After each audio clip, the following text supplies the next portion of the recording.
So I finally got around to watching Sinners after all the time. Everybody's been saying it's amazing, but I'm going to do a movie review on it because, yeah, I mean, spoiler alert here, because if you don't want to know about this film, please do not watch on.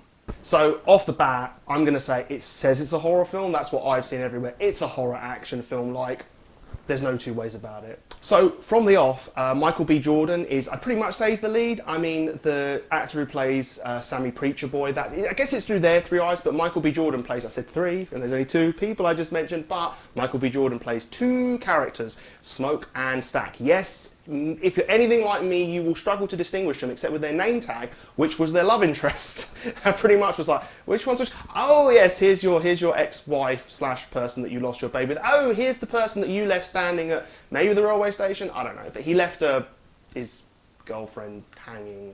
But that's kind of a theme of this film, is they're kind of filling in the gaps, but they sort of go, here's half of it filled in, the rest of it is up to you. But essentially, it's quite simple. They obviously had a shady background in their hometown, which is where you are. They went to Chicago, stole some money off the mob, and they've come back. Now, you'd think that, that's quite dangerous, because they could find out where they were. And as well as the fact that they're dealing with a dodgy organisation, buying their sawmill, going, let's turn this into a juke joint with people who we're buying from who don't quite like people like us. Recipe for disaster in terms of their safety, but hey-ho, they're used to it. And quite frankly, what comes later really does, it's like, mafia, other organisations that don't like people like Smoke and Stack. It kind of pales into insignificance now, doesn't it? Actually, something I like about the layout of this movie, it's kind of a two-part movie in a way. You've got tons of setup in terms of like them going around the town. You get the feel of, they kind of left not on the best of terms here, and they've kind of left Chicago not on the best of terms, and now everyone's like, they kind of like them, but they're like, oh boy, you've got to be wary of them. Those boys, they bring trouble. They're nothing but trouble. But they're so likeable, and also they've got money. I mean, that is what it comes down to, because it's just, you're getting the picture set up of what the town's like, what the era's like, what the characters are like. There are lots of things left, unanswered, like, things not left unanswered are, did the child die, with the ex? Yeah. Did one of them also leave a girl standing high and dry where she's waited for years? Yes, that's pretty self-explanatory. But what were the other little things they got up to that everyone's like, that's not why we think you're trouble, we're just like, you're always a bit, on the edge. Where they're going around getting all the old gang back together. We've got this juke joint, we need opening night to be amazing. Let's get everyone we know, come on. And people are like, Like Delta Slim, an old musician who's like, I've got a good gig going on elsewhere, what am I going to do when you're gone? Which was a nice addition, because it's like, it's showing that he's got a brain. He's like, I might be an old-time musician guy and I might be on the street, but I got smarts. And then you've got, said Cornbread, his wife. Oh my God, his wife basically murdered him. He was like, no, not going with you. Well, how much? And it's like, you just literally put a gun to this man's head. And poor old Sammy Preacher Boy. He's innocent, and his father, I mean, the end of this film is basically the biggest I told you so ever. Well, the start of it is as well, because you see him straight after coming back with his guitar,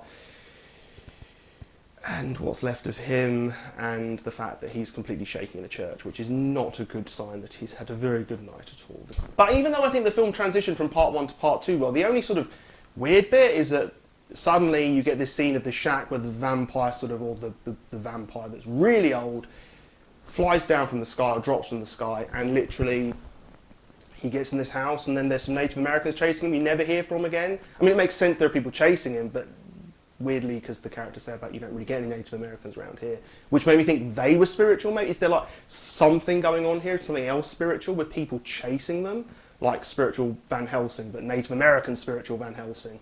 No, you just never hear from them again. The main transition is when the vampires turn up playing music to the juke joint, and then it's like, oh, this is it. So it's like, that's like, cut, we're going into part 2, but even though the vampire is vaguely in part 1. But during the madness and people sort of being taken off, and, they kind of got the fact that the vampires were creepy, and, we had the whole, we're not inviting you in, but they didn't realise that that was actually saving their lives. And the main vampire, it was really cool. I had, like, the old coins. I mean, it suggested, basically, that he was as old as, Roman times, which is entirely plausible as to why he had this whole, I want everyone to be together. And the fact that the vampires could see each other's memories made me think at first they had a hive mind, and that it was a bit of, they were following him, like this lead vampire, but It's a little bit more complex than that, and it leaves stuff to the imagination, because they don't actually go, here's everything, here's all the information. Some of it you can interpret yourself. But Smoke's wife, Annie, like, she's the one who's like very spiritual, very, you know, not voodoo, but yeah, basically dealing with dark magic. But she hasn't dealt with a lot of it, they've alluded to herself, and she starts piecing it together, being like, oh, they might be this, they might be that. And eventually she's like, they're vampires because of the whole coming in. Then we start getting the whole make steaks, eat garlic. Oh, the garlic test was actually quite funny. And it was pretty obvious that Delta Slim wasn't. Like, that bit about, oh, we're trying to make you think he is, it's like, I mean, it's pretty stupid to be like, oh, I don't like garlic. But, you know, in the context of the film, it's a pretty played out trope. But I really like that the characters made what I'd call sensible decisions, apart from Grace Chow, you know, her husband's gone, and the lead vampire's like, oh, you know, we'll go for your daughter. And it's like, right, so they die if they get to the daytime. The town is quite far away because everyone's come in cars. It's at least been night for quite a while, so they're not going to get to your daughter for an entire day, and you during the daytime can travel to your daughter, especially now you know it's vampires. And then, you come in! That was the only bit that annoyed me. And shout out to Delta Slim in the ensuing battle. He saves, he buys everyone time that's still alive. But this funny bit with Delta Slim where he's just like, oh, you know, come on, you vampires, come on. Yeah, let's do it. And then we start grabbing it. It's like, oh, and it's like just a moment. It just looked to me, so I almost wanted to laugh, being like, oh my God, I regret everything. It wasn't worth saving everyone. The humanity.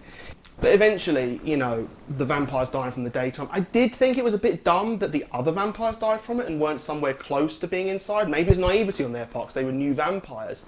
But they died as a result of it. So I thought maybe they died because the main vampire died, and that one who created them, you know, is a bit like the White Walkers in Game of Thrones, where, okay, he dies, everyone dies that he created. Obviously that wasn't the case because of the ending, but only poor old Smoke and Sammy survived anyway, and poor old Smoke had to kill Annie. I mean, it was obvious if they didn't want to telegraph that Annie was going to die, they shouldn't have done the whole, you do it, you promised me, you promised. It was like, right, so it'd be actually a shock if she didn't die now. Wrapped it up really nice at the end when they just had that future bit which showed that Sammy Preacher Boy had had a nice life.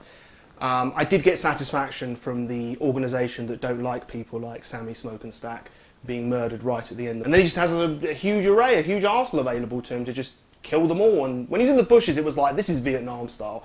This is Vietnam before Vietnam. Well, I suppose the only twist really is that Buddy Guy was actually playing Sammy. So Buddy Guy was Sammy. At the end, you see Mary and Stack, and they've just lived a normal life. Well, a normal life as much as vampires can, which shows they don't have a hive mind, which shows they're carrying on. And they're also not doing the whole, oh, we must all live together and blah, blah. So they didn't do the same as the other vampire, which shows they're really independent of thought. And, yeah, Sammy just plays them a nice tune, knows he won't hurt them, because, again, the independent of thought thing, he promised Smoke that he wouldn't hurt Sammy.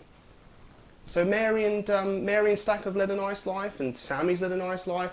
It's actually quite a happy ending for the type of film it is. I really enjoyed Sinners, to be honest. Like, it was a lot of fun, and, yeah, all contained within 2 hours or whatever it was. It was like, I think it was just under 2 hours, but all contained within that. All really quite simple, left some stuff to the imagination, and it actually took us on, you know, there weren't any twists and turns, but the whole thing about how the vampires actually acted, they took you with them on a journey in this movie so that you actually thought maybe different things. Or maybe that's just me. But if you want to comment below and let me know if that's the case, or like, subscribe, all the good stuff, ring the bell. Thank you very much, and until next time, I'll see you later.